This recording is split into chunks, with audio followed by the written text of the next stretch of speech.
Raise your hand if you have ever stared at a blank page, not knowing how to write an essay. You're not alone. Today I'm going to give you a complete standalone way of writing an essay.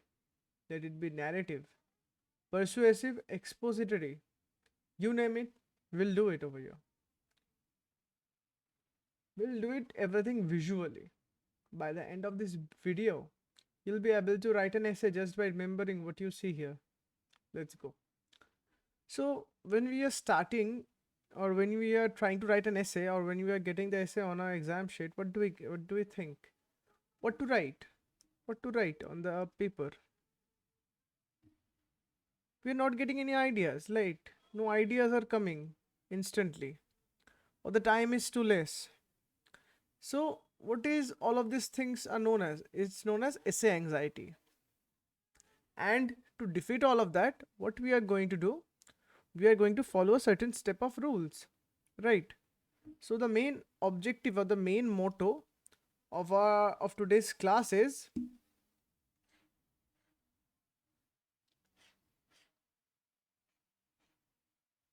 to defeat essay anxiety, right? To win from it, and from a blank paper to a A+ essay. Let's start. So for this, before starting, we will continue with 7 universal rules of writing an essay. So what are the universal rules? Let's see. The first rule goes as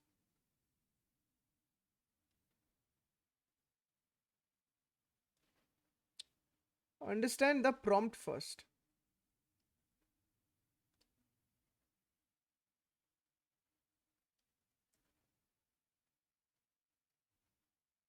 So we will understand all of the 7 rules by taking this topic as an example, topic or the prompt as an example. So the first rule is understand the prompt first. So what we have to do over here, we have to understand what the topic is trying to say to us. Okay. Over here the prompt is compare online learning and traditional classroom learning, which is more effective for high school students. All right. So what is the most important prompt over here? First is compare.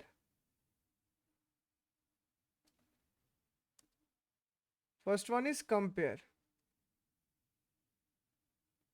And what is the next one? Next one is more effective. We are trying to find out, we are comparing traditional classroom learning and online learning.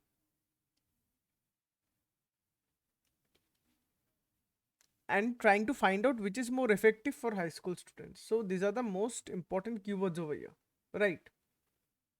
So what do we have to do? We will we will list these two prompts, or we will list these two keywords. Compare, and the next one is argue. What does compare do? It shows similarities and difference, like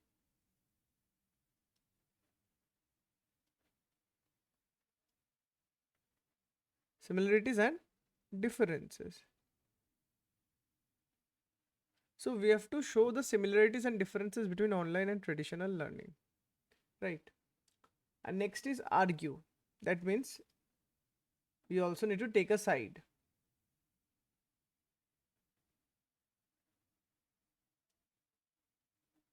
Right.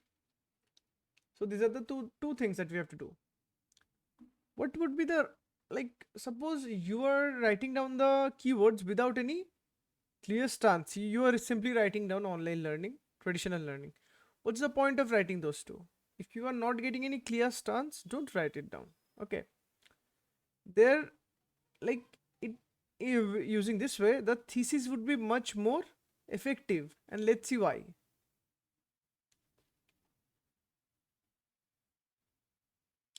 Now, the second thing we have to do is to know about our audience.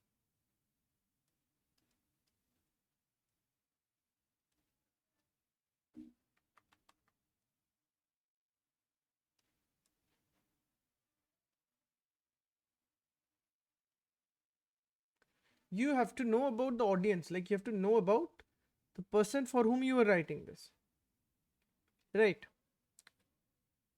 uh let us assume the reader knows what is online learning and classroom means, but doesn't know recent studies of specific pros or cons of that thing. What should be our action, or what should be the main objective? If a person doesn't know the recent studies of specific pros and cons, we need to define the terms that we are using so that a person can understand clearly.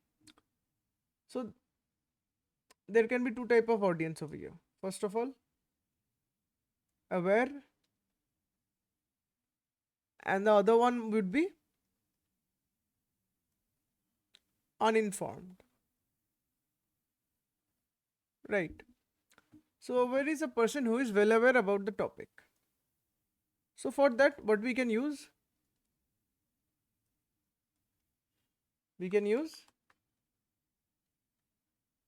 technical terms, right? For the uninformed, what do you have to do? You have to do it in simple words,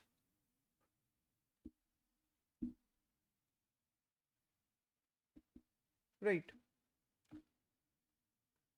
We have to define any technical terms the first time we are using that. Let's take an example. The example would be, suppose suppose I want to use the term over here, asynchronous learning.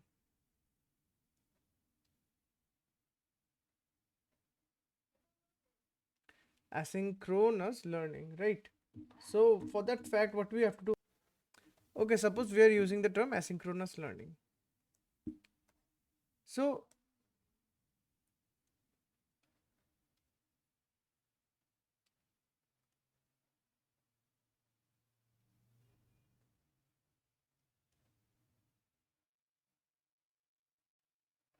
for this, what do we have to do? We have to state what the term means. Suppose where student can learn with flexibility that traditional classrooms cannot match. Where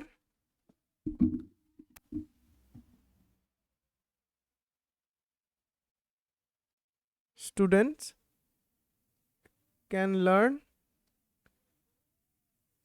with flexibility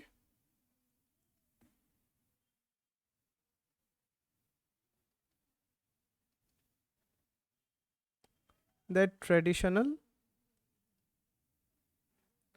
classrooms cannot match.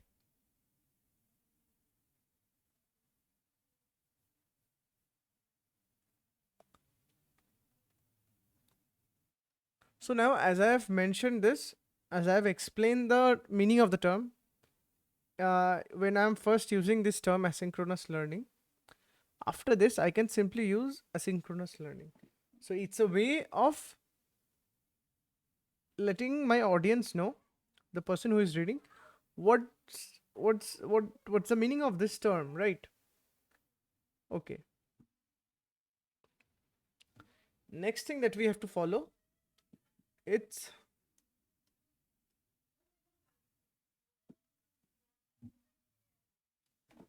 the next point is one idea per paragraph. Okay.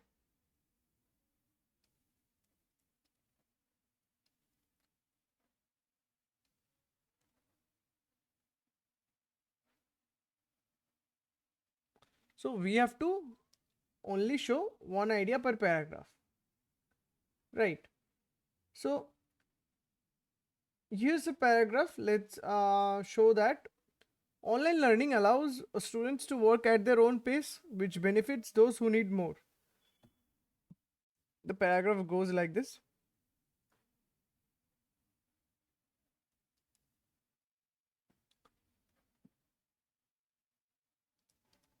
Online learning allows students to work at their own pace, right? Which benefits, and then we are writing something which benefits those who need more time on difficult topics. For example, by 2021, study by the Department of Education found that self-paced modules improve the test scores. And then we are writing something, right? We are writing a paragraph, so I will not include that.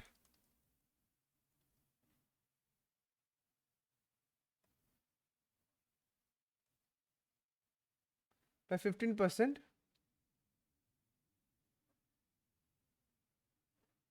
compared to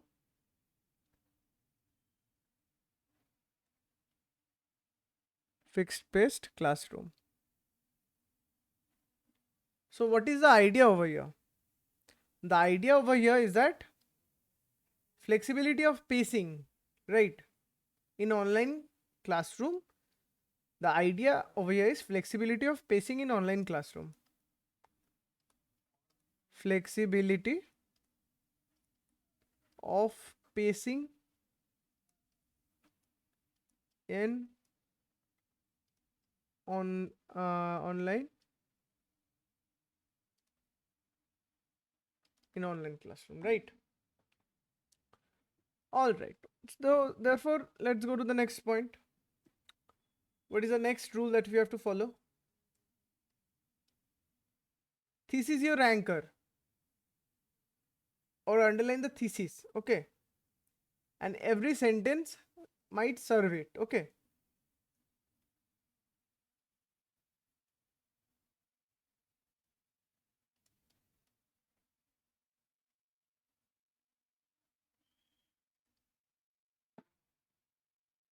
Sample thesis. So, okay, so let's get the idea of sample thesis. So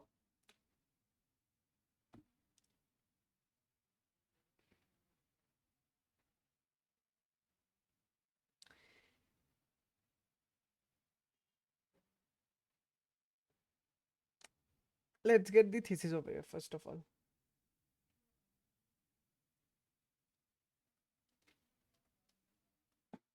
While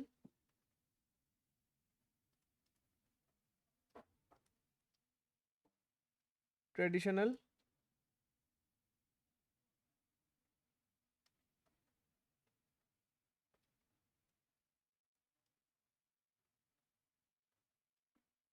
valuable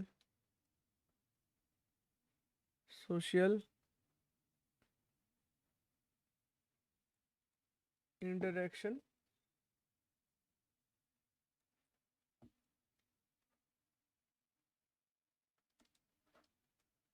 is more effective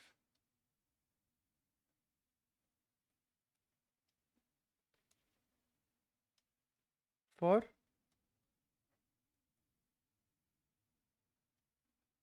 high school students. Why is that? Because it allows personalized pacing.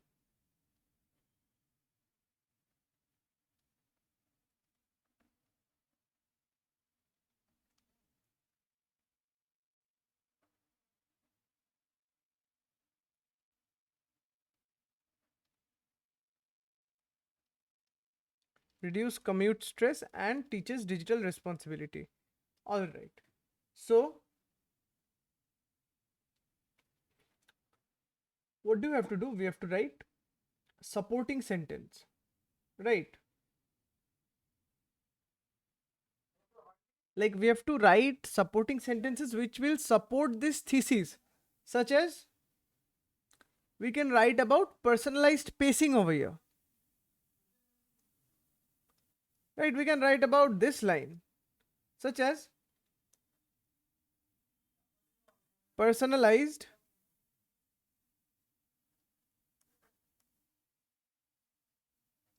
pacing means A student struggling with algebra can rewatch a lesson 3 times without holding back the class. Alright, so what does this mean? We are writing about personalized spacing. We can write this, it's a supporting statement, but we cannot write something off topic like my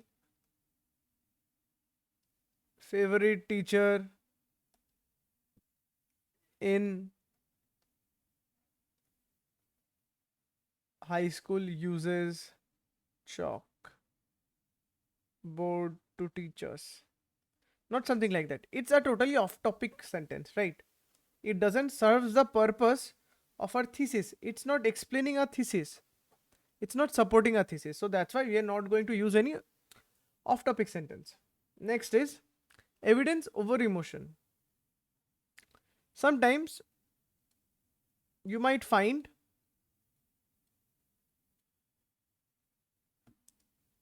so what is the next point? Or more like the fifth point?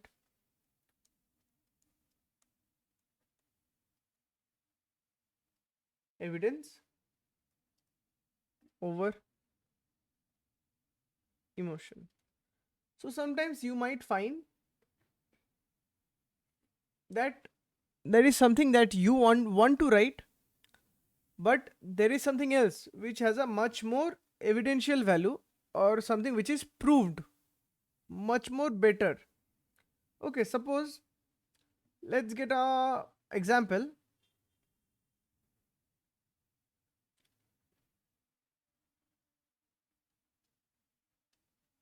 Online learning is wonderful because I hate waking up early.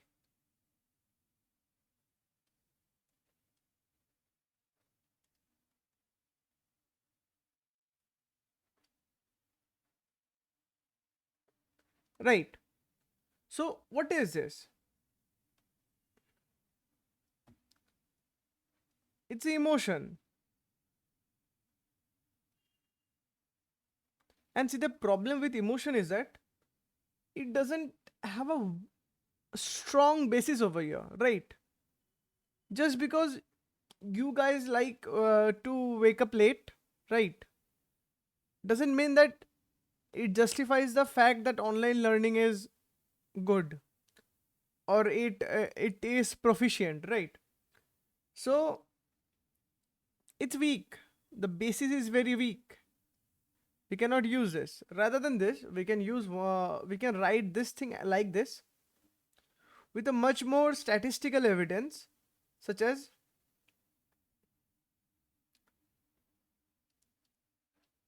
according to the National Education Association, 67% of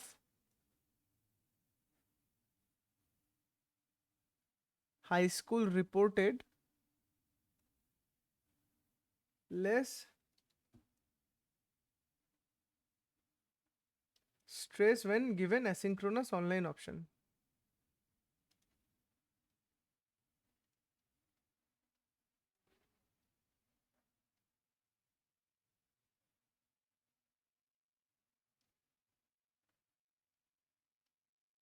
Online options. So what does this means? This means that if we are having a statistical idea, all right. So this strengthens the basis. Okay, it's a evidence and it has a very strong basis. That's why we can use this. It's a very favorable sentence to use over here, as the sentence has a very strong statistical existence as well as its evidence, right? All right. So it's a fact. That's why. So what's the claim over here? that it induces less stress. Right, we are claiming that online learning induces less stress. It's a fact which was given at a survey by the National Education Association. Right. Next is transitions. Okay, like transitions between two ideas. Suppose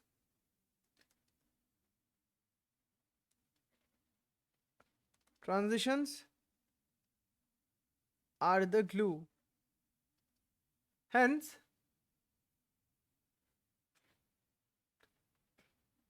we have to use however, therefore, these words. Okay, let's see an example without transition.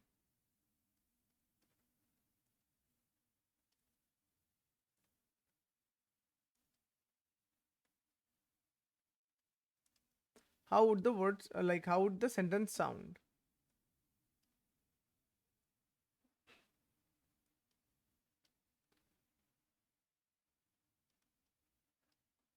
Online learning offers flexible pacing.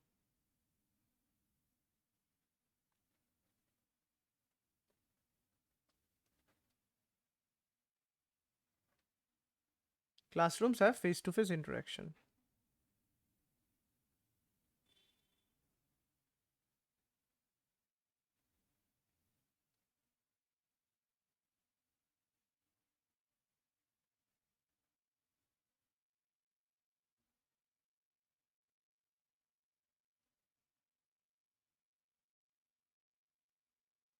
Alright.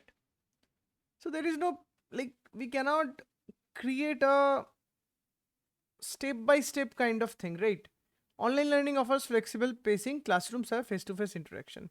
So it's looking like these are two different sentences. Right. Now, how can we create a smooth flow? Let's do that with transition. Let's see.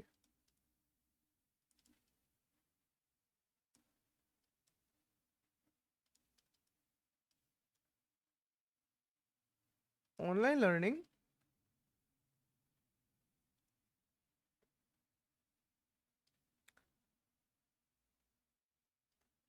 offers flexible pacing, right?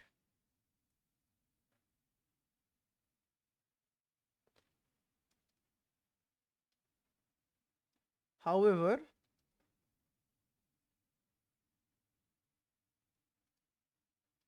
traditional classrooms provide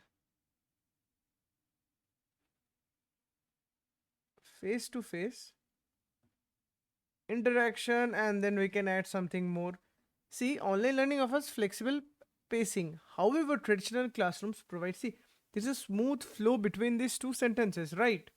So other words that we can use over here rather than however and therefore are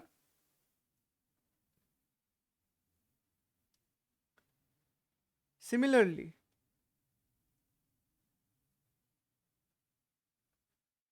Another one is, for instance,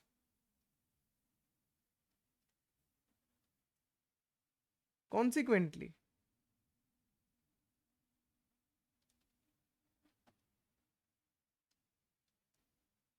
In contrast,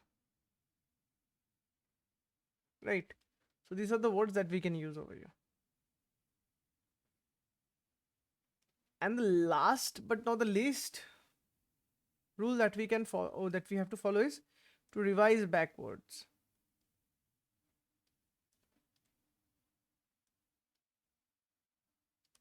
Right, to draw an arrow from the last to the first sentence. Like the original paragraph can be, online learning reduces commute time, students gain an hour a day. This extra time can be used for homework or rest. However, some students miss the social aspect of the bus ride. Still, the efficiency is hard to beat. Now, if we are revising it backwards, what would be the sentences? Still, the efficiency is hard to beat. However, some students miss the social aspect of bus ride. This extra time can be used for homework or rest. Students gain an hour, nearly an hour a day. Online learning reduces commute time. So, as we are reading this backwards,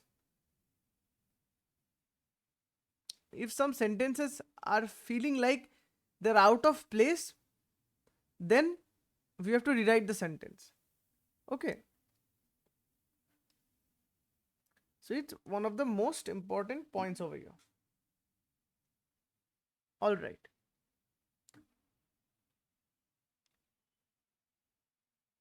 Now, now let's go to the second part, or the 7 types of essay. Or we are just learning about the types of essay. There are many more types of essay. You will find the attached document with the YouTube video under the description of the video, right?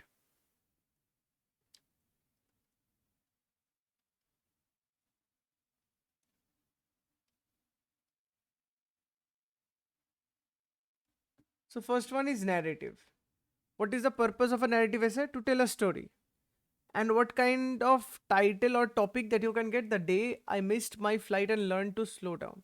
So you have to tell a story about this topic, about the day when you missed your flight and learned how to slow down, right?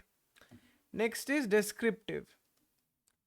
To paint a picture in the mind of an audience. My grandmother's kitchen on a Sunday morning. So what you have to do in descriptive? You have to give the information that your sensory organs usually capture, right?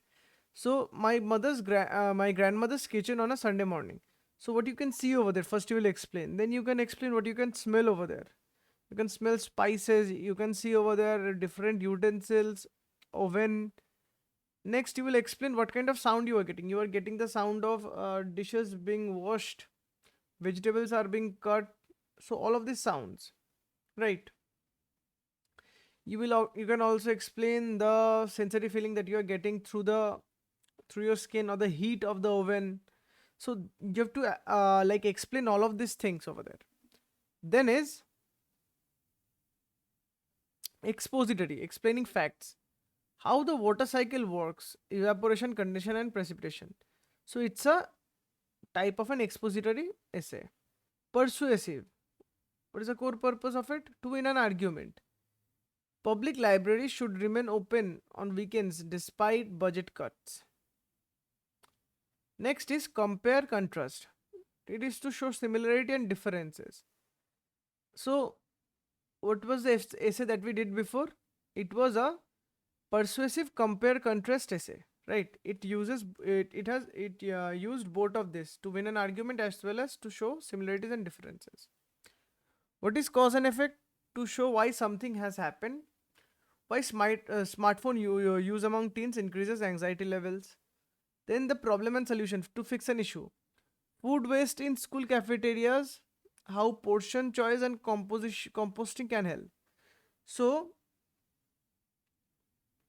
these are the different types of essay that a person can get while giving an exam. All right.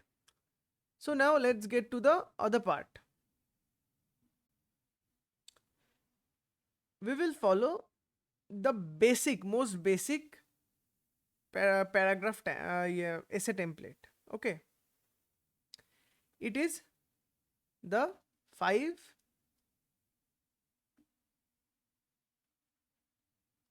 paragraph template, right? So what does a 5 paragraph template do? Or what usually happens is the whole essay is broken down into 5 paragraphs, right?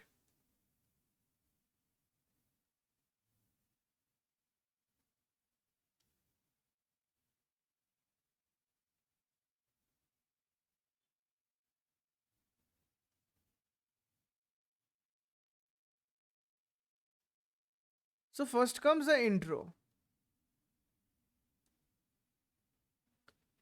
Then next is the body one. Or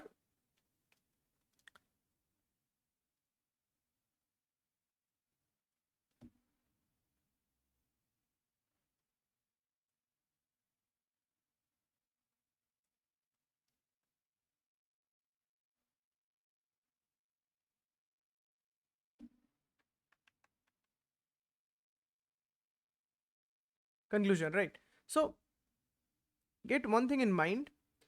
So we are dividing the whole thing into three parts, and the number of paragraph is 5, right? First is intro, then is body 1, body 2, body 3, and then last one is conclusion. So what does intro contains? Intro contains the hook plus the context.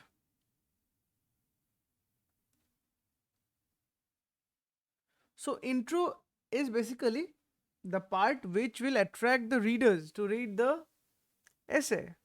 Why would a person read your essay? Why would somebody read your essay? Other than until and unless they can, like, they are getting interested in it, right? So the function of the hook is to make the person interested. Then comes body. What do the bodies do? First body goes for a topic sentence. So it will explain a sentence from the topic through evidence. Body 2 will do the same. However, in body 3, we will also take a topic sentence or a sentence about topic. Then we can either go with evidence or a counter argument.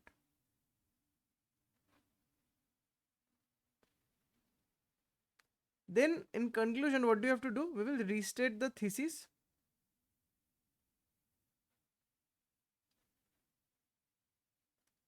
We will summarize what we have written till now. And then we will give our final thought.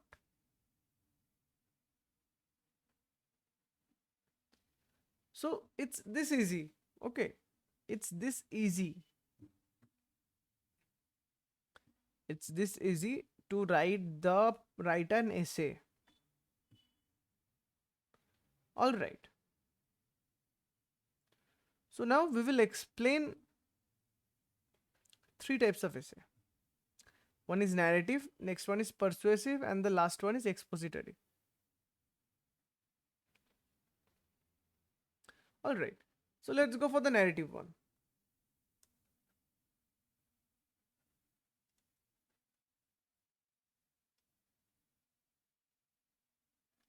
So narrative essay usually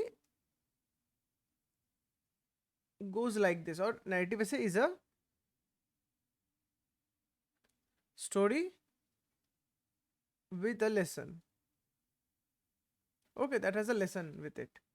So usually it's something that you're narrating, and after that you have learned a lesson from it.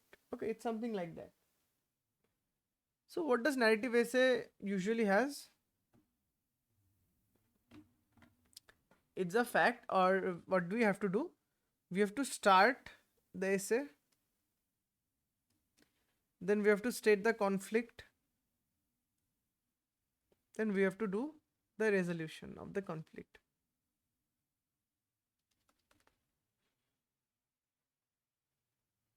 How to start? By giving evidence from normal world. How to create the conflict? So showing that something changes or something has changed. And resolution is what I learned from that change.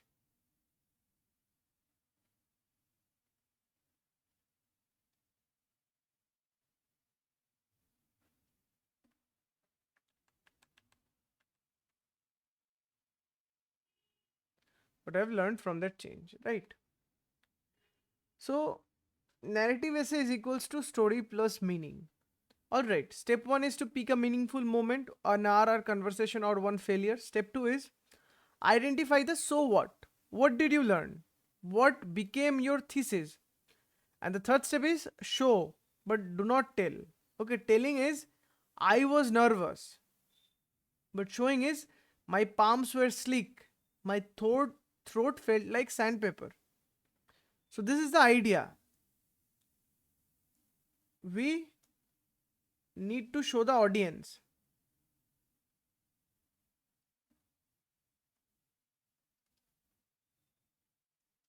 So let's get the idea, right? You're getting the idea.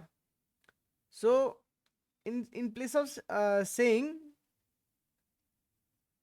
I was nervous, we are giving the audience an imagery, like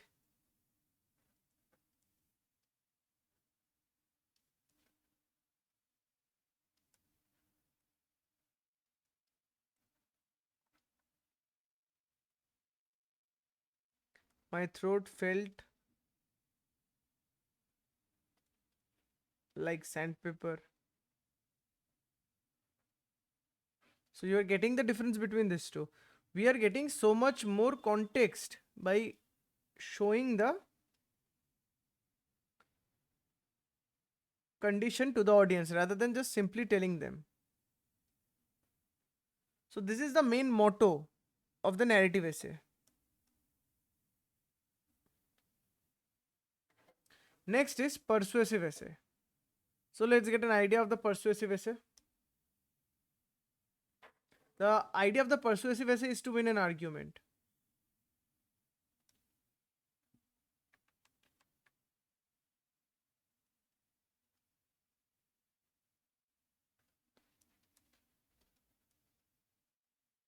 Win an argument. So, like, suppose, what is the thing that we have to follow over here? Is this three triangle rule, and the triangle rule follows that ethos, pathos, logos. All right. So pick any topic. Persuasive essay is like to change your mind, right? To draw a counter argument. So pick a debatable topic. Not murder is bad, but death penalty is unjust. Something like that, okay? Now, what does each point means? Ethos means credibility.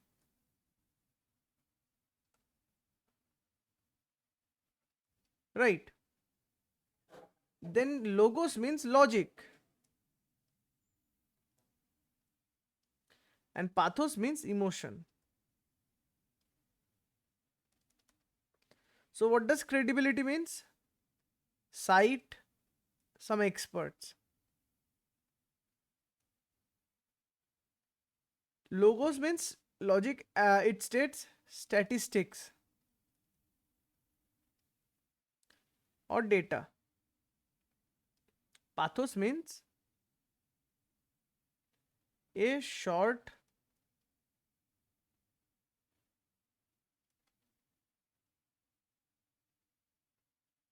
emotional story. All right, so this is a like three steps that we have to follow to write an persuasive essay. Right. Uh, so after using this rhetorical triangle, what we have to do, we have to address the counter argument directly. Okay, and we cannot ignore the fact. Suppose some people disagree, but they're wrong. We cannot use this. It's very weak. But we can use over here. Opponents say homework teaches discipline. However, research shows forced busy work reduces motivation. So we are citing the research over here, right? And in the end, what do we have to do? We have to with a call to action and exactly telling them what to do, such as call your school board, vote no about the homework. All right. And in the end comes the last essay type, that is the expository essay.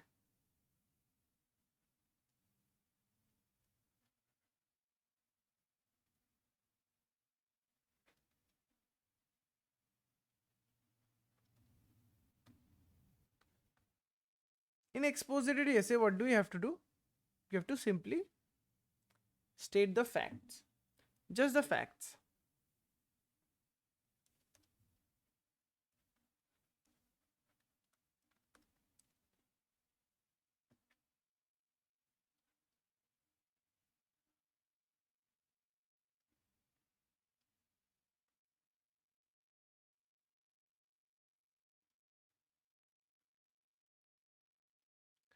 We have to just simply state the facts, right?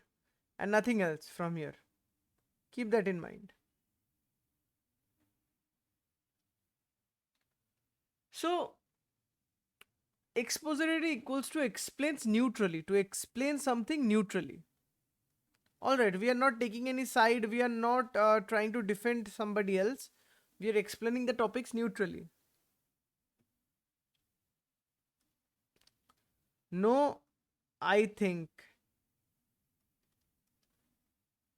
No opinions. Simply, we have to cite sources and nothing else. Alright, so these were the three types. So, one example is photosynthesis is an amazing process. We are taking a side on photosynthesis. However, in place of that, we have to write photosynthesis converts light energy into chemical energy through three stages. Right? We are citing sources. We are not giving any opinion. We are not showing what I think. We are just simply citing the sources. So this is one of the way of attempting expository essays. Next is revision check. Let's revise all of the things that we have done. So, and what is the final advice that I would like to give to you? So after getting an essay, right, you have 6 minutes. You will get close to 6 minutes to analyze and to figure out what to write. In the first minute, read the topic. In the next minute, write down one sentence in the thesis, okay? In the 3 to 5 minute, okay, do one thing. Write 3 topics for the body. In 6 to 8 minutes, add 1 to 2 sentences of evidence under each. And in the 9th minute, write an intro. Intro or the hook of the intro and the conclusion. Right. In the 10th minute, read everything loud. To find out if any errors are there. Okay. So these are the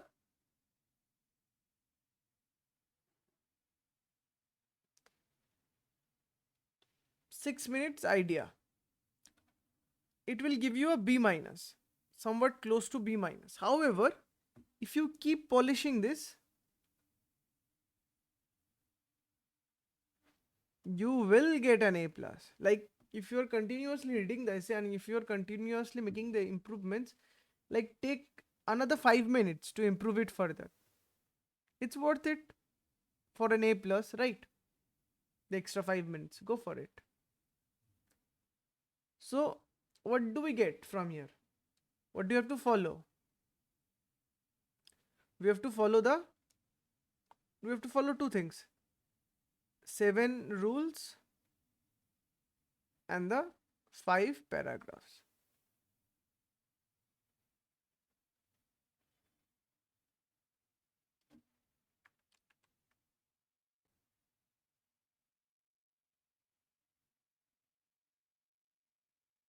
Right, so this is the main ideas. Okay. Alright, now you have everything you need to write an essay. If you want me to make a deep dive video on essay type such as say persuasive or something else, comment below. I will put a full written guide on the in the description of the video. Like, subscribe and hit the bell so that you don't miss the next one. Now go write. I'll see you in the next video. Bye bye. Thank you.